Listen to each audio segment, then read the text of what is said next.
આજની આ મીટિંગ મંત્રી શ્રી સંજયભાઈ મહેરા સાહેબની અધ્યક્ષતામાં નડિયાદ રૂરલ અર્બન ડેવલપમેન્ટ એટલે નુડા એનું જે ડેવલપિંગ કરવાનું છે એની માટે જીટીપીસીએલ નામની કંપની ગવર્મેન્ટ એ આપણું આજુબાજુના ગામોનું ડેવલપિંગ જે નડિયાદમાં આવતા વિવિધ વિસ્તારો ગામની લાગે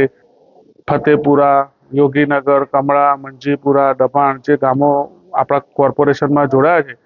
એમાં તબક્કાવાર અમે બધા ગામ લોકોની સાથે બેસી અને અર્બન ડેવલપમેન્ટ માટે ભવિષ્યના 2047ના નડિયાદના ધ્યેયને લક્ષ્યમાં રાખી અને શું નડિયાદની જરૂરિયાત છે, શું પ્લાનિંગ કરવાનું છે એ બધા અભિપ્રાય અમે ખેડૂતોથી લઈ ઇન્ડસ્ટ્રીથી લઈ બિલ્ડરો બધાને બોલાવીને વારાફરતી અમે એ બધાના ઓપિનિયન લઈએ છીએ. એનાથી શું એટલો ફાયદો થશે? જે નડિયાદનો ભવિષ્યનો ડીપી ને ટીપીનો જે પ્લાન બનવાનો છે એ આ આધારે જ બનશે અને એના આધારે જ આપણે ભવિષ્યનું નડિયાદનું પ્લાનિંગ થશે.